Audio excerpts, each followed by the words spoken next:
Salve, salve pessoal! Você que estiver chegando aí já sabe, né? Vamos ler aí a 17, 17ª newsletter do Ciro Gomes no domingo, dia 5 de novembro de 2023. Recadinhos da paróquia. Lembrando sempre que é importante financiar uma corrente de opinião independente, ainda mais nesse mundo polarizado que está, nesse inferno que está o Brasil. Então acesse www.cirogomes.com.br, assine a newsletter, R$ 20 mês, tá? O preço de uma Heineken e o pão de queijo, beleza? Sempre importante financiar.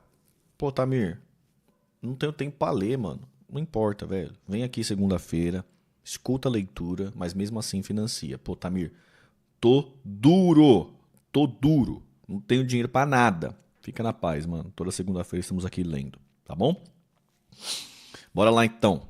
Ah, não se esqueça de curtir o vídeo e se inscrever no canal. Dá essa moral pra mim também. Tamo junto. O Brasil Desvendado por Ciro Gomes, número 17, domingo, dia 5 de novembro de 2023. O engodo e a mentira parecem fazer parte intrínseca da vida humana e, portanto, especialmente da política, sua mais complexa atividade. Como por regra, a política trata centralmente dos interesses públicos.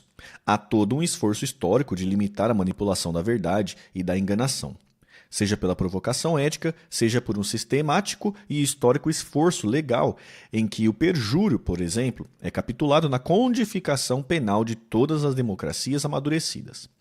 E é um dos mais graves crimes na cultura política norte-americana, por exemplo. Entre nós, o crime de perjúrio está confinado à relação mentirosa com juízes, tribunais ou a seus assemelhados institucionais, como uma CPI. Não há punição legal, portanto, para a mentirada na política. Talvez por isso se minta tanto em nossa arena pública. A impunidade legal é garantida a quem quer que, cíclica e mesmo repetidamente, minta para o povo. Engana-o com promessas impraticáveis e manipule suas angústias existenciais com a oferta de ilusões tão despolitizadoras quanto mentirosas. Se não há punição legal, deveria ao menos haver reprovação ética, pois uma sociedade que aceita a mentira como prática central, normal e corriqueira de suas lideranças é uma sociedade profundamente doente. É como, infelizmente, me parece andar a sociedade brasileira. Talvez deva pontuar aqui uma leve distinção entre nosso povo e nossas classes mais bem postas na renda e na escolarização. Para o povo, a mentira é aceita com uma perigosa generalização. Todo político é mentiroso, bem assim, ladrão. Já para as elites, nesses tempos apodrecidos entre nós, ela é uma lúcida e cínica ferramenta de êxito, costumeiramente valorizada como habilidade ou necessidade para driblar as graves contradições do nosso estamento político profissional. Sabe como é? A inevitável e irremediável busca da governabilidade. E por aí vão artistas, intelectuais, lideranças estudantis, sindicalistas, as vanguardas da chamada sociedade civil. Assim sendo, como infelizmente é, a mentira está entronizada entre nós como ferramenta central do sistema político corrompido. Impune a falta de regras legais e aceita pela degradação moral generalizada, ainda que por razões diferentes, como mostrei. Todos seus efeitos deletérios explodem na destruição da legitimidade do sistema representativo e na criação das bases de uma crise crônica na operação de nossas instituições centrais. Sem considerarmos essa verdade complexa e já quase antiga, nossa agonia nacional não encontrará saída. Todas as nossas crises conjunturais vão encontrar sua raiz nessa realidade a cuja consciência nossas elites se recusam a ver. Para boa parte, é de sua total conveniência não ver. O tema é mais prático e objetivo do que possa parecer. Não se trata de uma reflexão sociológica, embora o fenômeno seja um prato cheio para uma reflexão acadêmica mais elaborada. Tudo o que está errado no Brasil, em nossas instituições especialmente, tenho repetido, não está errado porque haveria um manual de fazer certo. E os caras em Brasília são tão salafrários que fazem tudo errado de propósito. Se fosse assim, era muito mais fácil resolver o problema. Creiam. Na verdade, o que está errado em nosso desenho institucional e está assim para atender aos interesses explícitos ou clandestino de uma minoria ultrapoderosa que domina as informações, finanças e campanhas, e se mantém ativa e organizada após as eleições, atuando com disciplinados lobbies, pressionando ou pura e simplesmente subordinando as estruturas estatais em todos os poderes. Enquanto isso, as maiorias populares, excitadas por promessas simplórias e irrealizáveis, ou, mais recentemente, pela satanização do outro, a este atribuo todos os males da República, acabam escolhendo alguém e vão para casa esperar o que não ficou de vir. Desorganizadas, desinformadas, sem referências em suas lideranças tradicionais, todas cooptadas, politicamente, inativas, as maiorias apenas aguardam. Passivas, a prática da difusa promessa demagógica de dias melhores que nunca vêm. Ou vêm em minúsculas conquistas, muito aquém do que merecem e poderia ter. Ser reformados os hábitos e as instituições da República. Por um tempo, esta espera é paciente e disponível à manipulação do vazio pela propaganda ou, mais recentemente, pela ameaça da volta do outro. Aquele ser mitológico, permanentemente satanizado em adjetivos personalíssimos, como se os problemas fossem resolvidos por uma mera troca de Chico por Manuels. Como se os problemas não fossem os mesmos, as instituições limitantes da melhor situação não fossem as mesmas. O modelo econômico não fosse o mesmo, e como se as práticas políticas corruptas e fisiológicas não fossem, inclusive com os mesmos fulanos e beltranos, rigorosamente as mesmas. Passado um tempo cada vez mais exíguo, esta paciência se exaure. Primeiro na decepção e, logo mais, em revoltas cíclicas. Estabelecida a erosão da popularidade superficialmente obtida pela via da mentira e da promessa enganosa e despolitizada, o executivo fica de tal forma fraco que se estabelece um vácuo, logo ocupado pela usurpação disfuncional de seus poderes, seja pelo legislativo, seja pelo judiciário. E nenhuma capacidade lhe resta mais de reformar, seja o que for, se a menor das mudanças ferir o interesse eternamente vitorioso daquelas minorias. E por isso, perigosamente, está acontecendo de novo. Não, e isto perigosamente está acontecendo de novo. Para mudar esse itinerário de desastre eterno, a prática tem que ser exatamente o oposto. É imprescindível moderar a promessa, qualificar junto ao povo a consciência lúcida dos problemas, evitar o deixa que eu chuto e substituí-lo por uma pedagogia da corresponsabilidade coletiva. É preciso organizar a democratização da informação, evitando a tentação da propaganda tão ufanista quanto mentirosa e ineficaz. É incontornável substituir o suborno e a fisiologia pela chamada direta do povo, a ajudar na superação de impasses, através de plebiscitos e referendos previsto em nossa Constituição. Estas são as peças de um novo contrato social e político inadiável no Brasil.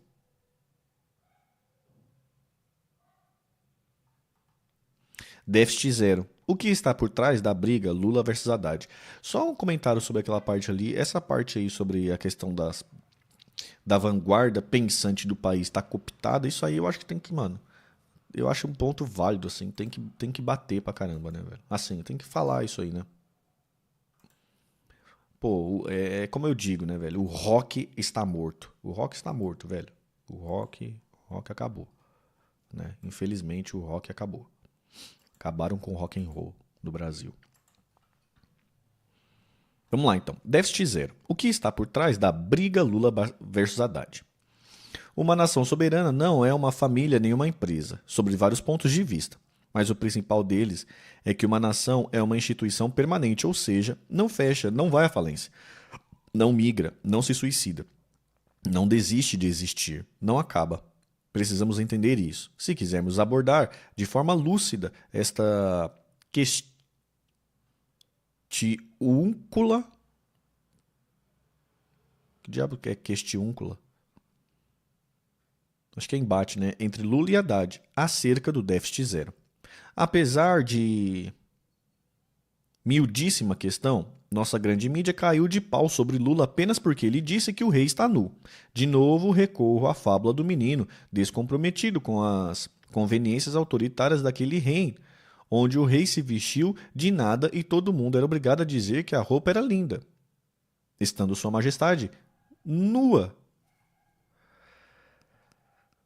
Todas as edições dessa carta, que está no ar desde julho passado, denunciaram a grosseira mentira do governo de que promoveria um ajuste tal nas contas públicas brasileiras que, no ano que vem, 2024, o governo só iria gastar aquilo que arrecadasse, o tal déficit zero.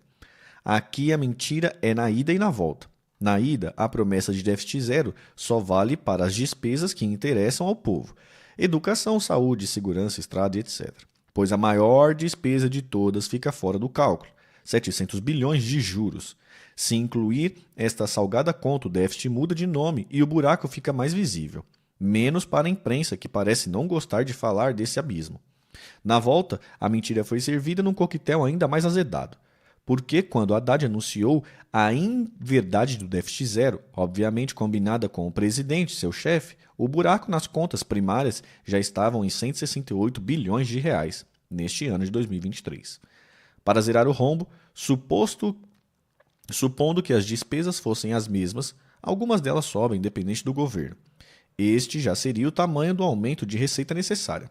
E como todos os leitores dessa newsletter estão cansados de saber, nem sequer proposta nessa direção, muito menos volume, Haddad tem ou apresentou. Simples assim. É só mentira mesmo, deslavada e consciente. Taxar jogatina, rendimentos de fundo offshore, fundos exclusivos, nem sequer arranha o problema. Pois bem, a hora da onça beber água sempre chega. E chegou com a proposta de lei de diretrizes orçamentárias e a própria proposta de orçamento. Uma coisa é mentir para uma imprensa dadivosa e descuidada de qualquer senso crítico. Outra, muito diferente, é materializar em leis a mentira. E lá se foi a ilusão. Para colocar na lei o déficit zero, Haddad inventou um monte de receitas improváveis e cortou despesas no martelo. Para não ser chato, chamou atenção para duas previsões de despesas de muitas mesmo, cortadas de forma completamente impraticável. Se as promessas recentes de Lula não forem só outra coleção de mentiras grosseiras, agora dentro do governo, e não mais em palanques eleitorais.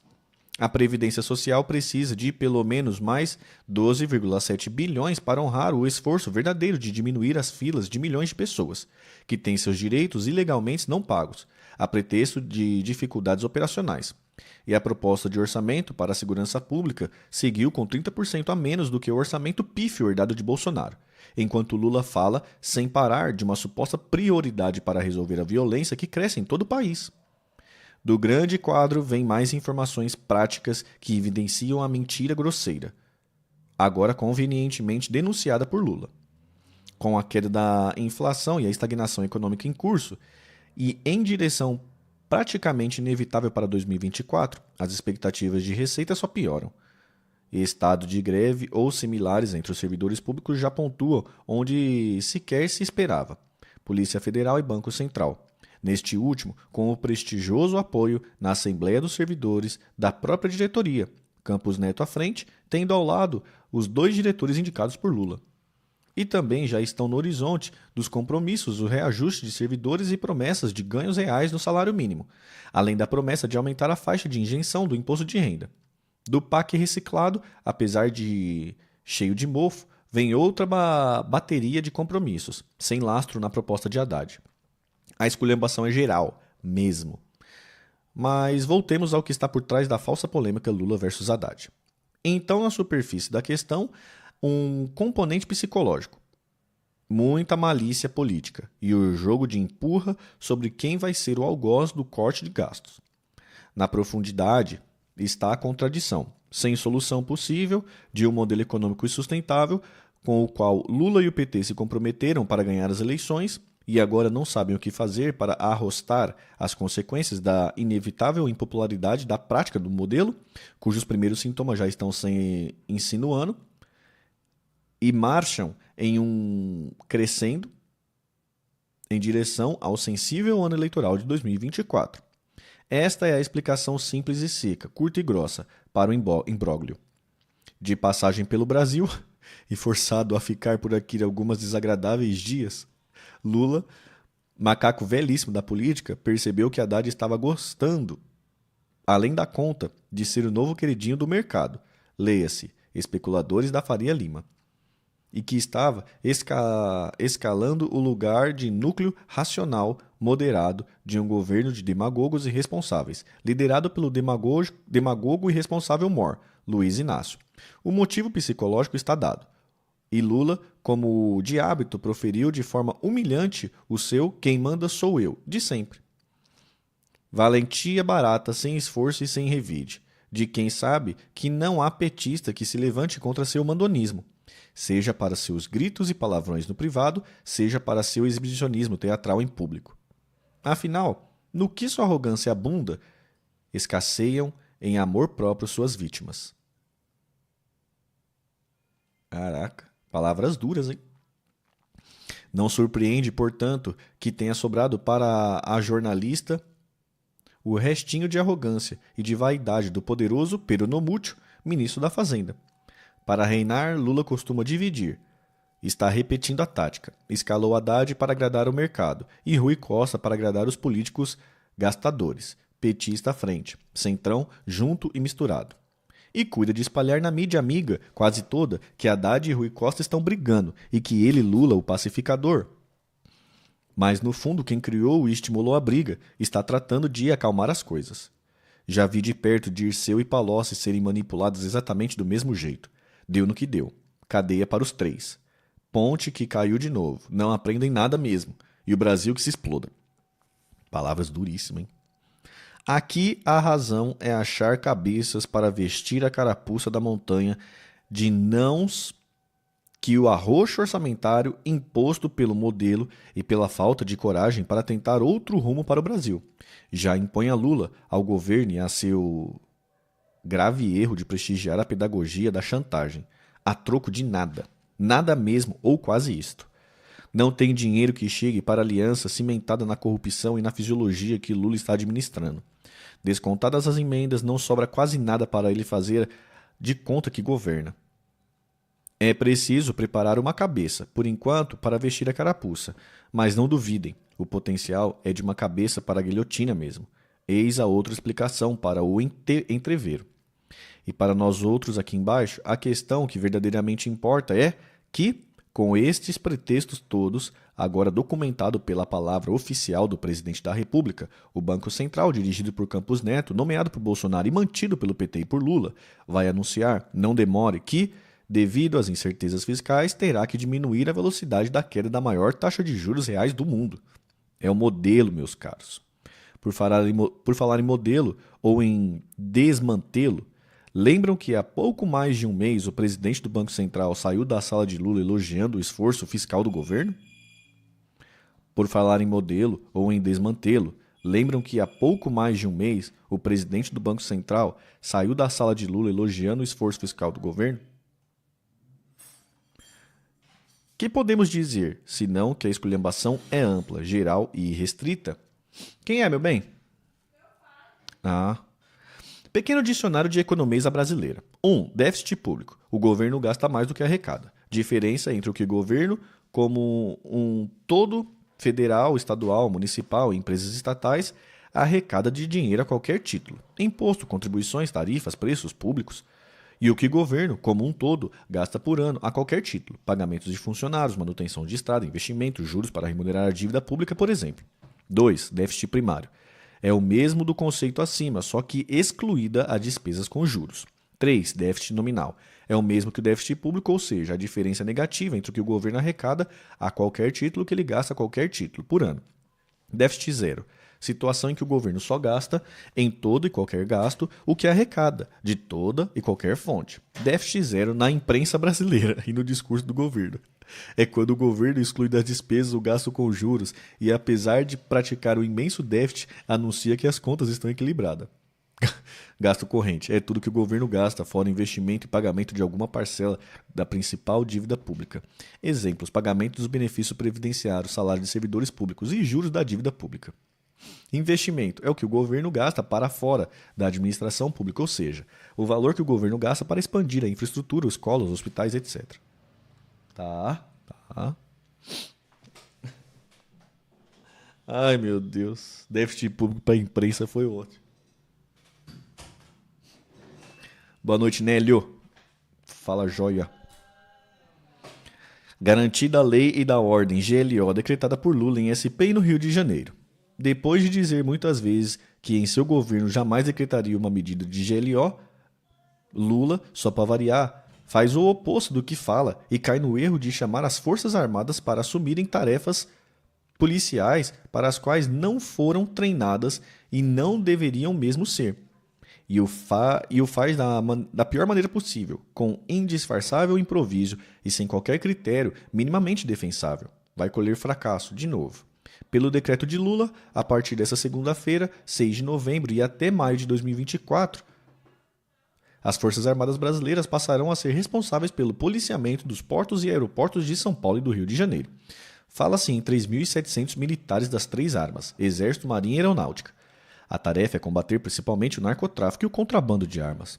Trata-se, sem dúvida, de um factoide destinado a fazer de conta que o governo federal estaria dando uma resposta à escalada do crime e da violência no Brasil.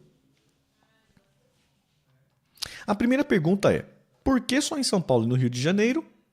Ou a Bahia, o Ceará e muitos outros lugares também não estão totalmente dominados pelas facções criminosas, pelo narcotráfico que a financia e pelas milícias que fazem suas conexões com as frações corrompidas das polícias? Por que só nos aeroportos e portos nem todos os estados definidos? Acho que nem todos, né? Já não era tarefa da União Federal policiar portos e aeroportos? Não são já a Receita Federal e, eventualmente, a Polícia Federal os encarregados de prevenir e reprimir o contrabando e o descaminho, seja do que for, e especialmente drogas e armas? Chega a ser revoltante que o governo nos trate como imbecis, também em assuntos tão prementes. Quando assume que precisa colocar as Forças Armadas em portos e aeroportos, o governo está dizendo que as instituições federais que ele próprio comanda não estão dando conta do recado. É por falta de pessoal. Tipo recruta sem qualquer treinamento, a não ser matar o inimigo? Claro que não. Embora nunca seja demais repetir que no quinto governo do PT e do Lula, o efetivo da Polícia Federal é de pouco mais de 11 mil pessoas, boa parte delas amarradas atrás da mesa, carimbando papéis e muito longe da investigação e da repressão ao crime. Juntando civil e militar, esse efetivo é metade do efetivo policial do Ceará. Se isto não revelar a total falta de compromisso do governo federal com a questão da segurança, não sei mais o que seria. Aliás, sei baixíssimo orçamento e nenhuma mudança ou inovação nas leis de maneira a adaptar o enfrentamento do crime organizado à sua sofisticadíssima estrutura e capacidade operacional. O que tem chance de eficácia nesse enfrentamento não é aparato, muito menos aparato militar. É inteligência policial e tecnológica. É rastrear os dinheiros, adaptar a legislação à sumária expropriação das riquezas oriundas do crime. É federalizar todo o itinerário de seu enfrentamento a partir da constatação óbvia de seu entramento e tráfico de influências por suborno, terrorismo e chantagem, junto às polícias, políticos locais, como é notório e escandaloso no Rio de Janeiro, mas prática generalizada pelo Brasil afora. Avisados pela propaganda lulista da GLO, das datas e locais, qual contrabandista ou traficante vai seguir usando os portos e aeroportos do Rio e de São Paulo para fazer o seu serviço? Não seria melhor, sem aviso prévio, usar scanners supervisionados por força-tarefa da Receita e da Polícia Federal nesses mesmos lugares, obrigando todos os containers a por eles passarem? Para mim parece piada, mas é pseudo-fato para iludir os abestados. Com licença, deputado Tiririca. Vou tomar uma água aqui, peraí.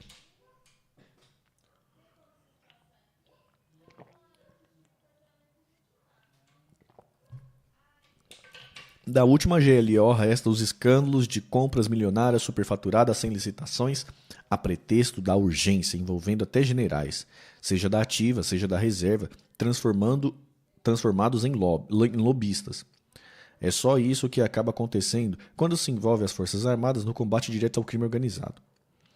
Além de ser o maior desserviço que um verdadeiro democrata presta ao poder civil, afirmar sua própria falência diante dos problemas e mentir que as Forças Armadas teriam o poder especial não só de resolver os problemas, mas de serem os únicos honestos na República. Já vimos quanto isso, para além de falso, é danoso à democracia. Só o PT e Lula não querem ver, a não ser quando os convém. Palavras duras, hein? Palavras duríssimas. Meu Deus. Meu Deus, cara. Inteligência artificial, o debate inadiável. O governo dos Estados Unidos expediu uma ordem executiva determinando com prazos, identificação de tarefas e órgãos responsáveis a primeira e mais ampla providência em relação à complexa e urgente questão da inteligência artificial. O objetivo é duplo.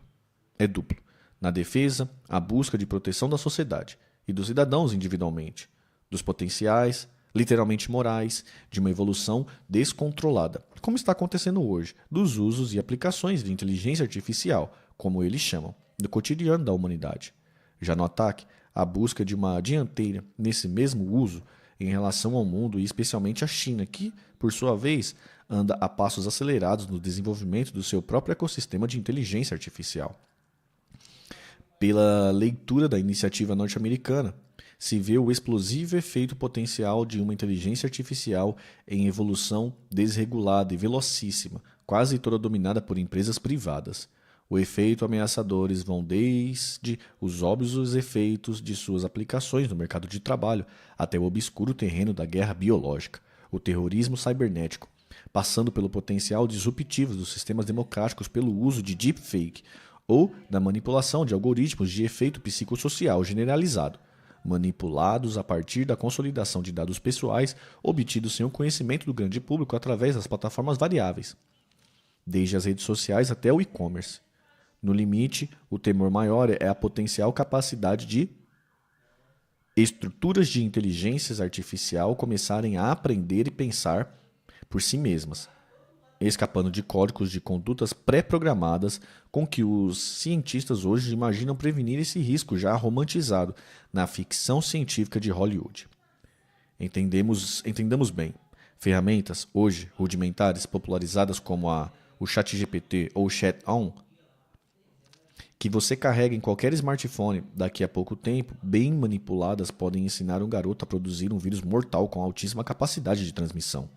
O esforço artístico de um hacker, hoje capaz de invadir qualquer sistema turbinado por uma inteligência artificial livre, nos permite imaginar, temer, a invasão de um sistema de controle e lançamentos de mísseis intercontinentais com ogivas nucleares, por exemplo. O cinema já tinha imaginado também essa possibilidade.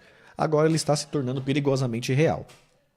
As pegadas que deixamos em nosso trânsito diário pelas redes mundial de computadores, com o tempo, vão desenhando um perfil de cada um de nós que nem o mais arguto dos psicanalistas jamais conseguiria ver, mas que são, já hoje, empacotadas por algoritmos e vendidas pelas plataformas para o comércio e, cada vez mais, para os políticos e marqueteiros. Sabe aquela sensação que você cada vez mais tem que seu celular está ouvindo o que você pensa? Não é coincidência. É a primeira e mais simples aplicação desse algoritmo cada vez mais turbinado por mecanismos de inteligência artificial. Vender. Condicionar sua vontade política. Criar estados de ânimos coletivos. Isso já é assim hoje. Bolsonaro e Lula abusaram desse expediente na recente campanha eleitoral no Brasil. O Caixa 2 drena os dinheiros clandestinos para as plataformas que estão baseadas no estrangeiro e as mensagens chegam através de pacotes personalizados e dirigidos no seu WhatsApp ou Telegram, ou Instagram ou Facebook. Até o alvo das fake news tomarem conhecimento, o estrago definitivo já está feito. E você, feito zumbi, pensa que está tomando uma posição política por si, quando, na verdade, está sendo direcionado profissionalmente para a posição desejada pelos manipuladores. Isso também está já acontecendo numa guerra de propaganda entre as nações do planeta. Imagine tudo isso elevado à potência máxima de uma estrutura de inteligência capaz de multiplicar por um número próximo do infinito a capacidade de pensar e processar informações. É de longe a maior ameaça que a humanidade já viveu, dado que não estávamos aqui quando a sociedade...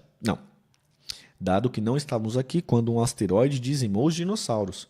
O problema é que, ao contrário de um meteoro em nossa direção, as aplicações potenciais para o bem da humanidade são também vastamente inimagináveis.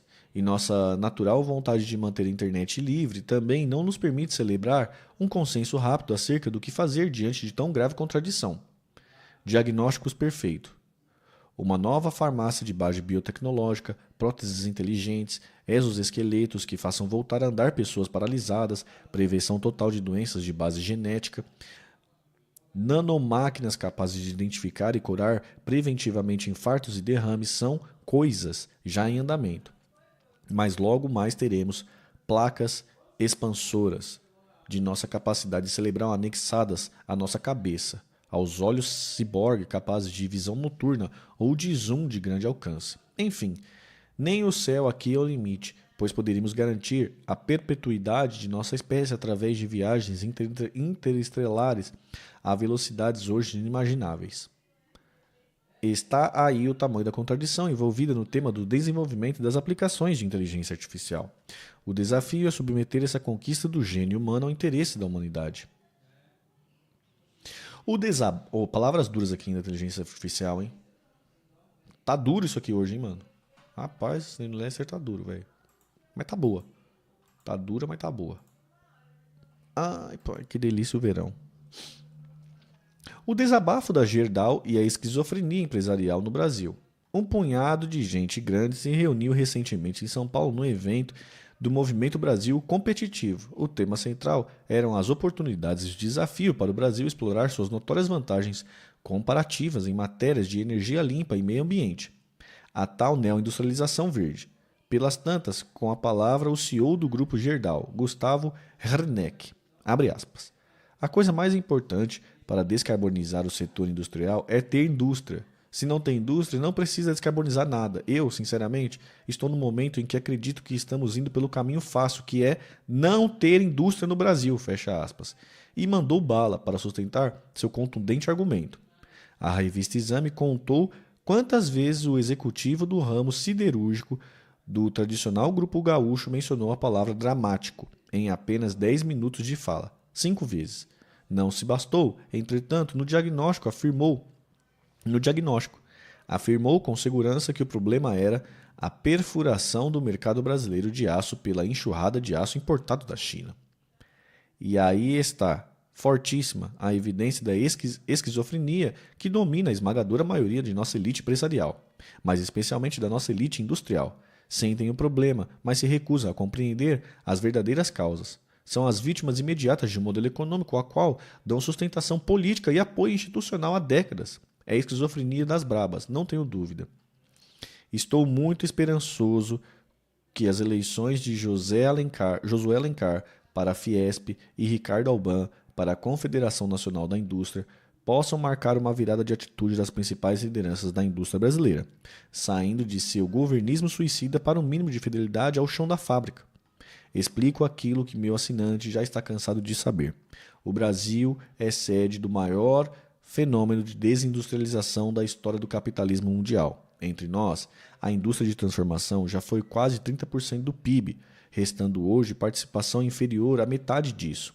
É um fenômeno recente e guarda quase total coincidência com o período de reconquista da democracia entre nós, não por causa dela, mas por causa da incapacidade dos líderes que nos dominaram neste tempo todo de construir um projeto comprometido com o desenvolvimento do país.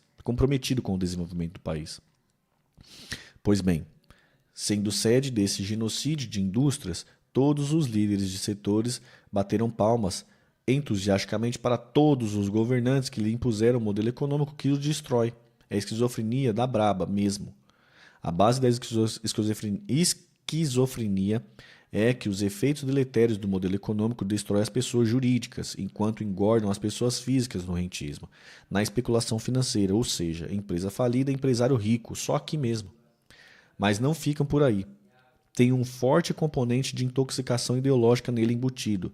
Torna-se, por caricato, o depoimento do CEO da Gerdau, replicando como natural a convicção ideológica de seus chefes, entre eles o respeitável brasileiro de quem cultiva a amizade, Jorge Gerdau. Repete loud and clear. Como os americanos falam sobre uma coisa muito clara, a defesa do livre mercado, e não sentem nenhum remorso de, na página imediata seguinte, criticar a importação de aço mais barato da China pelos utilizadores de aço aqui dentro, indústria automobilística à frente. Repito, a esquizofrenia braba. O que está destruindo a indústria brasileira, notem que usei o verbo no tempo presente, não no passado, é o modelo econômico vigente entre nós. Simples assim. A prostração ideológica ao neoliberalismo mofado e corrompido pela turbofinanciarização de nossa economia política. Não permite que as vítimas primárias, nem elas, do fenômeno enxerguem 2 dedos na frente de seus próprios narizes. O empreendedor global com quem estamos constrangidos a competir em terceiros mercados e no nosso mercado interno, dispõe de várias condições competitivas que nosso modelo econômico não disponibiliza aos empreendedores nacionais. 3 delas são mortais de perto de si e juntas impossibilitam a sobrevivência de qualquer concorrente nacional. Perfil e custo de capital, nível de sofisticação tecnológica e escala. Desculpa. De novo, recuo a esquizofrenia inerente à fala sofrida do CEO da Gerdau. Por que uma chapa de aço chinesa, um semi-elaborado, produzida com minério de ferro importado do Brasil, chega mais barato em Taubaté do que é o aço da Gerdau? A sugestão do CEO é esquizofrenia braba mesmo. É encarecer em 25% o preço do utilizador de aço. Livre mercado? Nenhuma abertura, nem mesmo num seminário onde se devem associar inteligências para a compreensão de problemas complexos para a verdadeira inteligência da questão. Afora aqueles 3 assimetrias mortais, juntas mais 3 outras, manipulação demagógica da taxa de câmbio de maneira a estimular o consumismo. China e Coreia do Sul fazem o mesmo na direção oposta, manipulam a taxa de câmbio de maneira a estimular a produção e a exportação. Custo de transferência, frete e tarifas portuárias, por exemplo, muito mais caras e ineficientes pelo colapso de investimento público. Outra inerência do modelo, o sistema tributário caótico e regressivo, também assim pela subgravação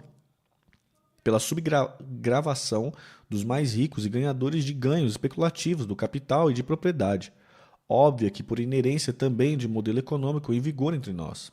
Voltarei, como imperativo, ao assunto.